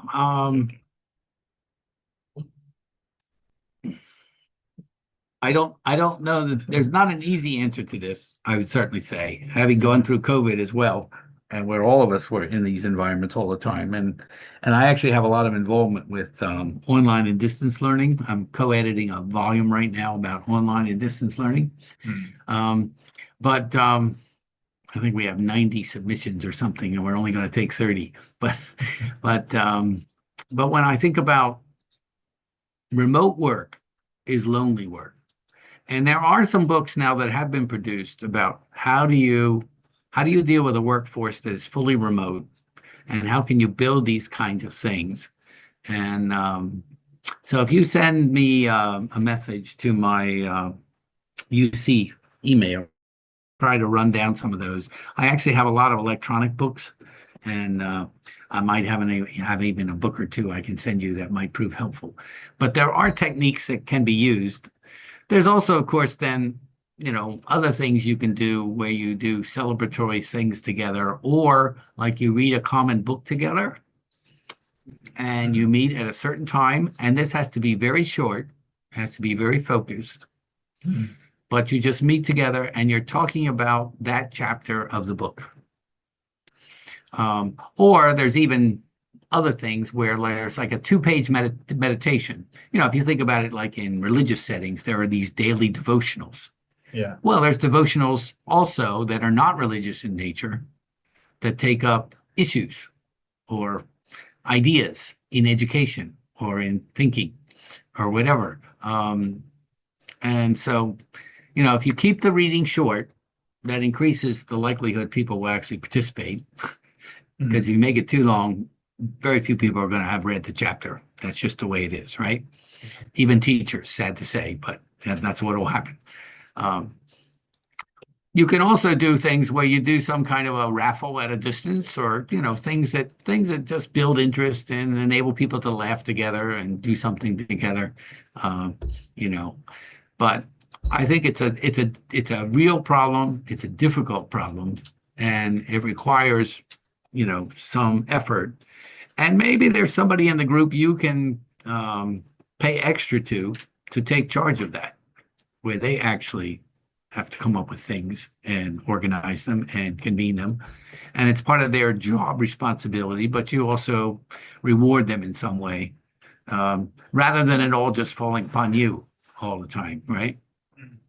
Or you could rotate that role across the group, where 2 or 3 of them work together on it for this period of time, and then there's another 2 or 3 who take it over, and that's their job because they're part of the group too. And the whole point is you're all trying to feel less isolated. But the biggest thing is to keep it short, make it meaningful, better to be short and meaningful, and have it not last very long. But if people like it, they'll want more of it. And the burden, because if you just carry the burden all on yourself, you also have many other things you have to do, right?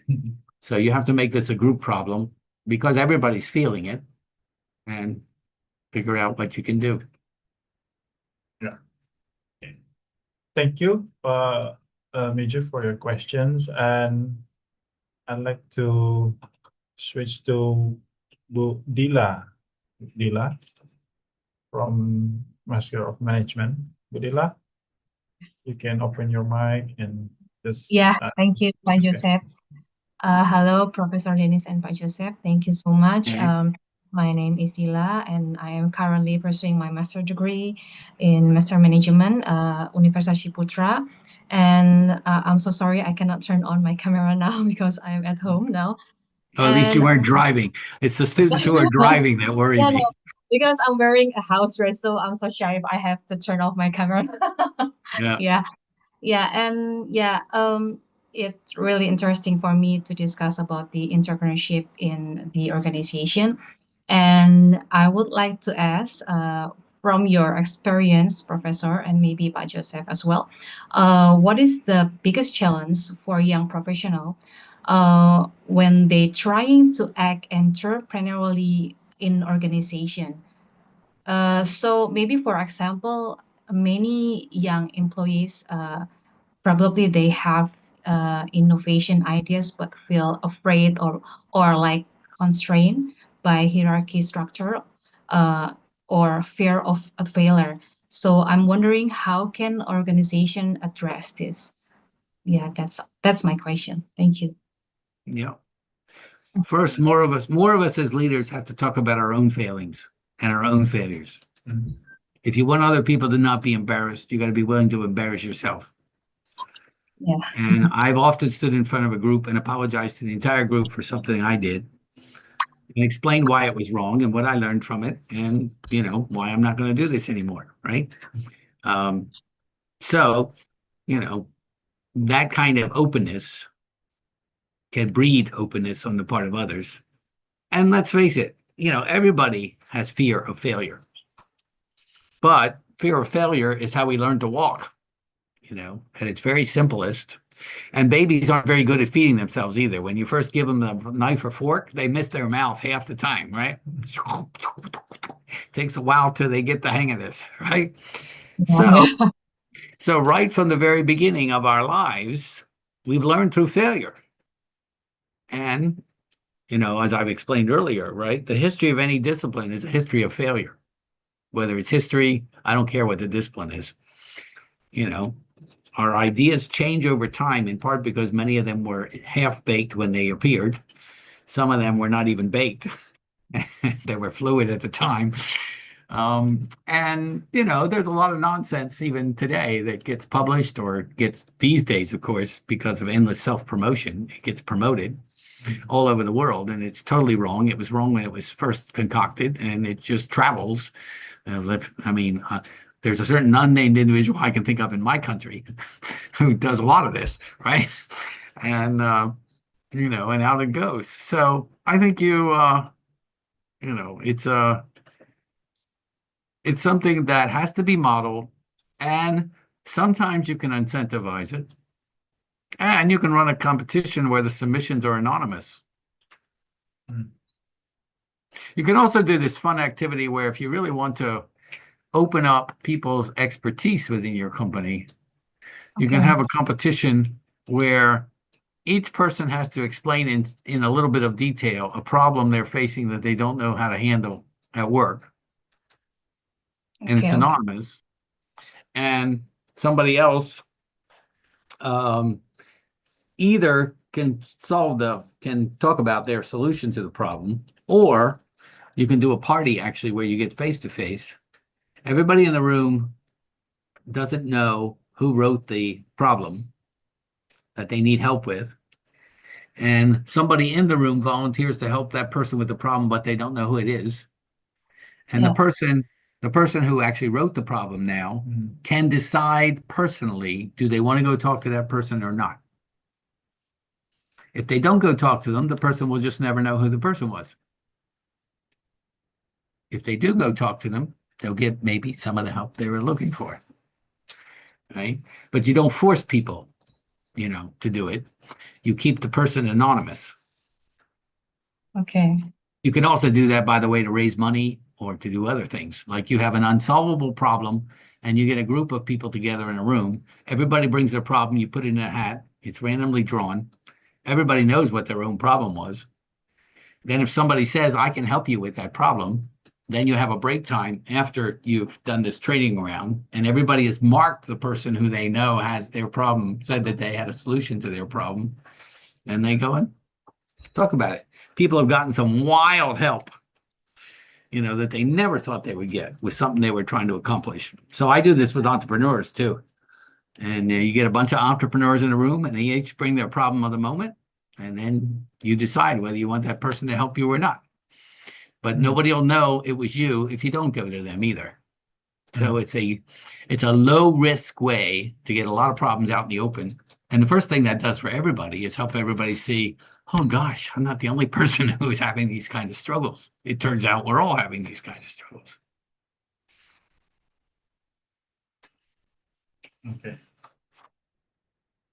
Okay, thank you, Mbak Dila. Thank you so much. Yeah. All right. I saw Pak Wira from IBM who raised his hand earlier. Pak Wira, do you have any questions that you want to ask or any comments? Good evening, Mr. Dennis Pak Joseph. Yes. Yep. This one. Hi. My name is Vira. I run a small business that we make for women. Everything is custom made. I have many employees. They are skillful tailors. Their work is very excellent. The result is very good. But when I ask them to train the others or explain what they do, they cannot explain. They cannot explain well because it seems like pure instinct, right, or tacit knowledge that you explain in typology of knowledge, right? My question is, do you have any framework or framework to capture from our place employees, so I can make a written SOP. So everything is in my company. Different employee, they do different ways. You know, they have own ways. You know, that the first person they work with ways like this. The second person they do like this. It's very, very different way, but the result is everything is good. So I want to ask you if there's any framework to capture so I can make write an SOP. Thank you. Oh, well, there's a couple of things I was thinking as you were talking. One we do know, and this is why university teaching actually is so problematic sometimes. We do know that experts are very poor at teaching things to novices. And novices learn best from their peers, not from an expert. And this has been replicated a lot. So there's things called peer-to-peer learning that have arisen, and the results of peer-to-peer learning and actual experiments, true experiments that have been done about peer-to-peer learning say that it's vastly superior, particularly for learning skills. It is vastly superior to any other form of learning. So one idea is you get a videographer and you get somebody who understands the techniques or the sphere you're working in, which may be you even, or it may be somebody else. You film what the person's doing, and then you layer over it voice that explains the technique clearly to the other people that this is going to be shown to. An alternative is to say, we're going to write a book together about techniques of how to do X. And each of you is going to be featured in this book. And then you employ somebody who spends some time with them, getting them to talk about what they're doing, when they're doing it, and then using their own. This, once again, it's helpful if a person is at least familiar with the general, area you're working in, to explain it. You might also find that there's an older person in the village or in the area where you're working who has a lot of knowledge about these things over many, many, many years and has worked with many, many people who use different kinds of techniques. And it turns out she's the real master of these things. You just have to find her and then put her to work, and it'll be worth your while, right? So I think there's lots of ways you could come about this, but the basic thing is, as long as people are free to share. Now, if they're not free to share, you have to get down to what is the underlying reason why they don't want to share, right? Do they think that they do this so superior to everyone else that I'm not going to let them in on my secret, right? Or if you say the quality looks the same at the finished product, then learning variations are certainly good, because at any one point, any one of us may lose some capacity to do certain things in a certain way, and it's helpful to know an alternative way to get the same result, right? So to some degree, it's about self-preservation too, because if I injured myself in some way and I can't do it the way I do it right now, I mean, I have a finger that doesn't operate very well, And I can't really, I've lost almost all decent functionality with this finger, unless I want to point around a corner because it's bent, right? I can't do anything else with it. So I've had to learn how to retype with 9 fingers, right? And, you know, we are a very adaptable species. So it's a question of, you know, can you do this in some way?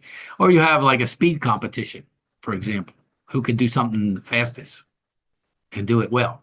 Well, everybody will pay attention to that if it turns out they do it in half the time it takes me. Maybe I need to learn how to do that, right? You watch these little kids with the Rubik's Cubes. The world champion of Rubik's Cube solves the Rubik's Cube, which is randomly given to them. They solve it in about 3.5 seconds. It's hard to even imagine that it could be that fast. Well, if I see somebody demonstrate like that, boy, I want to learn how to do that. Wow, that's impressive. And they beat all the older people, even kids that are older than them. The current world champion is 6, and the probably 2 future champions are also 5 and 6 right now.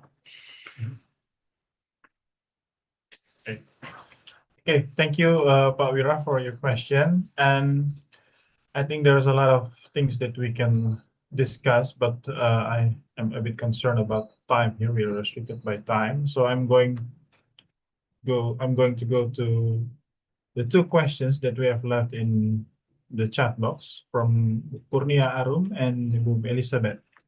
Hello, Prof. Dennis. Many small business owners try to do everything themselves. At what point does being highly autonomous become a disadvantage? And how can entrepreneurs recognize when it's time to build systems instead of relying only on themselves? And the question from Ibu Elizabeth. Good evening, Prof. Dennis. My name is Miranda. Thank you for the insightful presentation. I have 2 questions. With artificial intelligence evolving so rapidly, how can researchers ensure that their work remains relevant and makes a long-term contribution? And if you could recommend only one essential skill for future entrepreneurs in the age of artificial intelligence, what would it be? And why do you consider it more important than technical? Okay. Prof. Dennis, you can address these questions directly or separately. Yeah, so the first question often is, by the time people start thinking about this, it's probably already too late. It probably should have been done weeks or months before, right?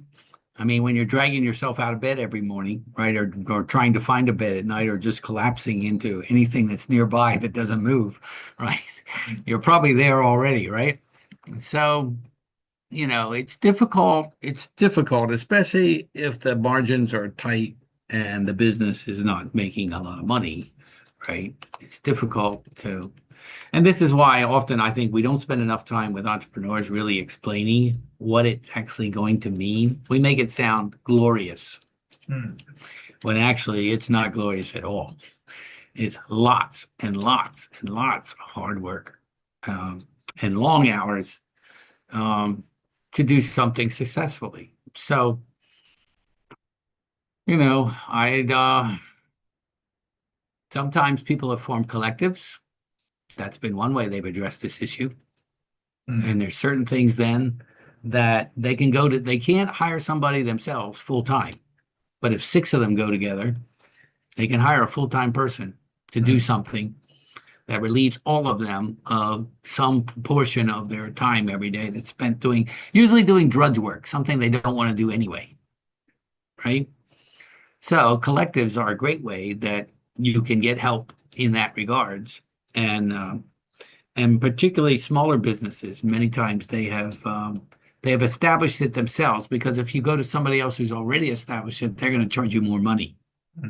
But if you do it collectively amongst the owners right now, and you all are small business owners, you know, often some of these things are financial kinds of things that really make sense to hire a single person who can actually deal with that across the group. You know, you purchase an accountant, or you purchase half of an accountant's time, whatever it is you need as a collective, and you make the decision collectively. And other than that, you don't Sometimes collectives then start looking at other things too, like when they're going to buy supplies or they find other ways that this becomes really useful too. But it starts with this idea, here's my pain point. Oh, you have the same point. Oh, you have the same point. Why don't we work together? Each of us will chip in. Let's hire one person to take care of our pain point. And suddenly some of that burden now goes away. So I'll stop with that example, but there are other things that could be done too that quickly come to mind. But collectives are a institutional way people have really dealt with this problem. Miranda, what I need to let you know is I have an 85-page bibliography on AI. I'm very focused on AI. I'm reading lots of papers as part of my job as a reviewer. The book I'm co-editing with 3 Turkish colleagues. It's about AI quality and quality assurance in distance education. So, you know, I get all the AI chapters as part of my co-editor responsibility. So, AI is many things. That's the first problem. AI is many different things. It's not a single thing. It's lots of things. 2, AI is certainly useful for many things. It is not useful for other things, and we're testing the limits of that right now. You know, there's a very famous guy in AI, Yann LeCun, who is French American, and he has a new startup based in Paris. But he says right now, AI in its present form is dumber than a cat. And it's true. It's not artificial. It's neither artificial nor intelligent, actually. It's a misnomer. It's human-designed simulation of intelligence because it's not conscious. And it doesn't remember anything either. You go back to it and with a slightly different question, and it does the whole process again from the beginning, even in many instances, depending on what you ask. Which takes me to your second question, and the first question, by the way, I mean, we're still trying to figure this out, but there's some very good things happening in various places. A lot of that's accounted for in my bibliography, which I'll happily share with you or anybody else who's on this call. I'll just give it to the folks in the program here. And I update this thing almost every day. You know, I added like 20 items today. And they're drawn from all over the world and many different sources. And it just gives you an idea. There's also loads of books, and I don't know, I probably have at least 150 ebooks about artificial intelligence right now, which I'd be happy to share with you. But it's a big problem, and I'm on the editorial side of this too. And we're all struggling with what is the answer to this. We're being totally overwhelmed. There's 100,000 journals in the world, more than 100,000, and we don't have enough reviewers. Artificial intelligence is being used for review. It's terrible at that right now. And you would never, ever write a letter to somebody you really loved using AI. That's where we are right now in terms of the state of AI. So as Steve Jobs' sidekick recently said, Steve Wozniak, at a graduation ceremony in upstate Michigan, he told them, you know, I'm a techie guy. And I don't want to use AI. I want something human. And I'm often disappointed. And I'm getting more and more disappointed, even just with routine news, like from the BBC and others. They're using AI. And I read these things and it's like, that's the wrong word. This is so boring. This is so repetitive. This is so dulled down, right? Because they don't write with emotion. They don't write with passion. They don't do things human writers actually do. Which is back to our embodied discussion about knowledge. There's certain things AI is not able to do. There are certain forms of knowledge on that list. It's very good at 1. It's very good at 3. It's less well at some, and the other 3, it's just totally awful at. And that's not going to change because the most useful form of AI is what's known as agentic AI or world models, which are just now coming to the forefront. World models, but they're still in their infancy, and it's still like the early adolescence of AI at this point. So there's way overhype. There's way over too much investment in AI. And it's actually harming a lot of industries because money capital is not available for people in other areas right now. And not to mention the environmental impact of all this stuff. So what's the most essential skill? Learn how to ask super good questions and be skeptical of all the knowledge that's presented to you in whatever form, especially in AI, but also in other things that are published in books and articles. Remember, most of what's published in the academic community is junk. You heard it from me. About 80% of the research that's published is junk from an empirical sort of standpoint, right? Because it's a rush to publish, we do studies that are too narrow, too small a group, inherent bias. Lots of studies about psychology are done with university students. Well, that's an automatically biased sample set that doesn't begin to represent the diversity of the real world. So what do you do with that knowledge, quote unquote? That's been assembled in psychology. We're also finding out much of it can't be replicated. So there's huge discussions about that. Once again, I have resources about that stuff too. I think a lot about these particular questions. So feel free. I'm here till the end of August. Feel free to come and talk to me sometime about this if you want to explore this further. But it's an area where I'm highly skeptical about a lot of things, but I'm also very excited about some things AI can do exceptionally well. That would take billions of human hours to do. And it can do it in a fruitful, useful way. But we need more applications that are actually helping people avoid the drudgery of work that we have to do and automate things. I mean, there's lots of things in any given university that agentic AI platforms could be developed to do that kind of stuff, to relieve us from all the kind of paperwork we push around all the time, forms we have to fill out, data we have to provide. It's really good at that kind of stuff. But somebody's got to, take the time to set it up and make it work. And then monitor it too. So. Yes. Yeah, that's a very interesting question about AI. Thank you, Prof. Dennis. And thank you, Miranda, for your questions. I think this is a very nice conversation that we have. We start with a simple question, but as it turned out, we have a lot of things in our mind from a perspective based on our real experience.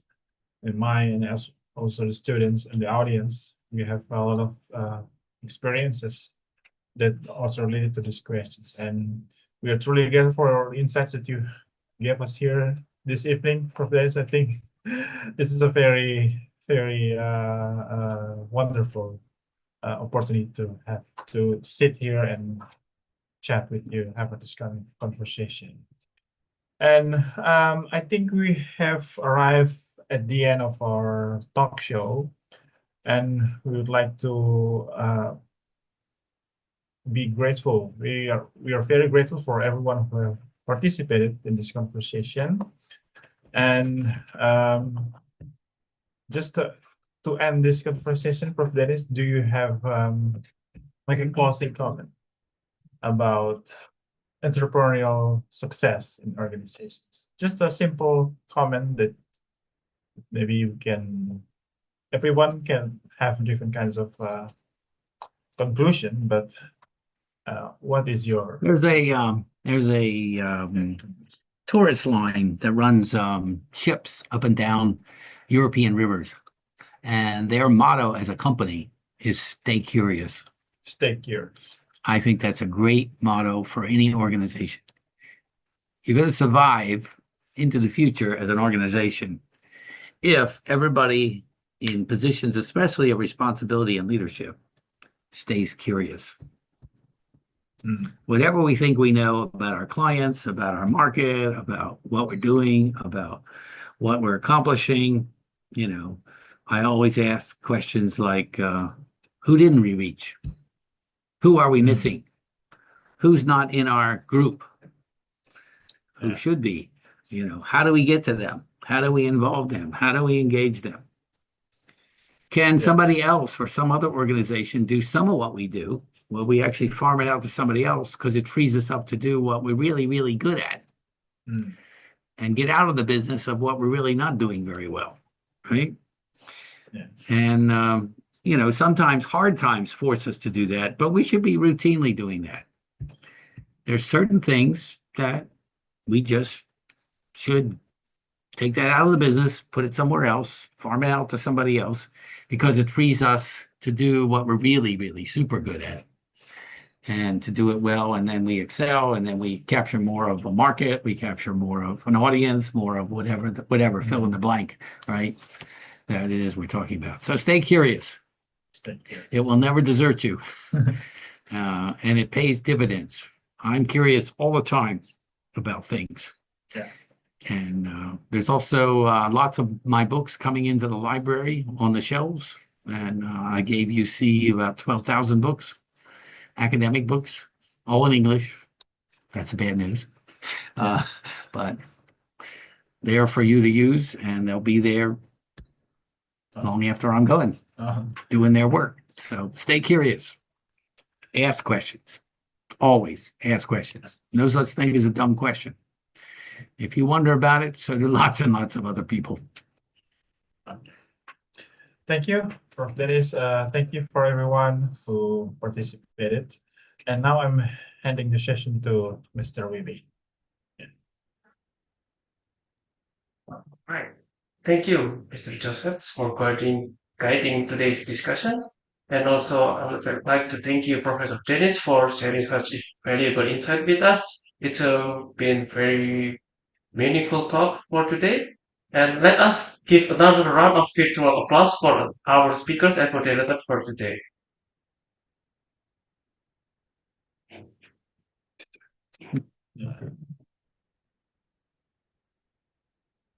Okay. Next, now I would like to give this certificate of appreciation to Mr. Joseph as the moderator of this webinar entitled "What Informs Entrepreneur Success in Organizations?" And for the next certificate, I would like to let Mr. Joseph to give it to Professor Dennis. Okay. Yeah. Again, from the UC Online Learning, the family of UC Online Learning, we have really grateful for your time and your insights that you gave us tonight for our students. And I hope we can still collaborate in the future, Dennis. And we're truly grateful for your experiences that you shared with us today. Thank you very much. Welcome. Thank you. Thanks for having me. Thank you too. And good questions. Keep asking them. Keep asking them. Yeah. Thank you. Thank you, Professor.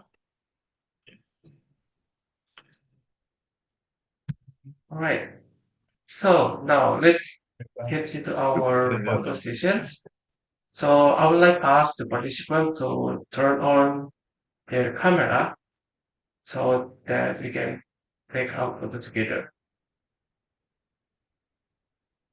I will wait for a few more seconds.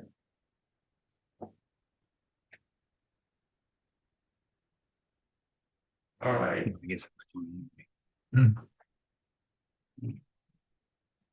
Okay, let's do the session photo with our host like this, with the E as in entrepreneur. Okay. Right. So I will count to 3 and I will take the picture. 1, 2, 3, smile. Give me a moment.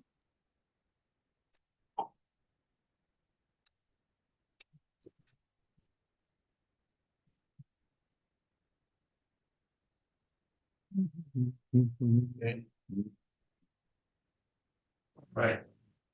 Right, I think that's all for the photo session.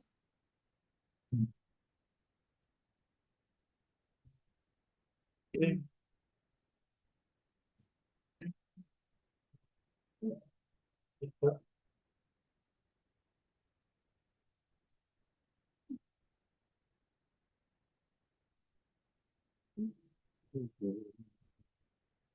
good. Now, for a little bit of announcements, UC Online Learning will conducting an event like student and alumni gathering at UC Surabaya. So if you guys want to connect with new people, your fellow student, or sharing session with the alumni, you can register and you can scan the QR code and register through there. This event will be held on 8th of August 2026 on site in UC Surabaya.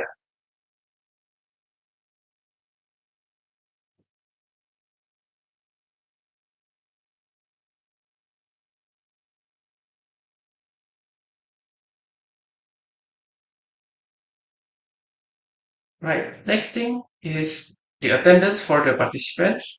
So for the students, you guys can open your TEDx students and then go to survey and fill out the survey until it finished. So the survey later will be determined for your attendance in the class.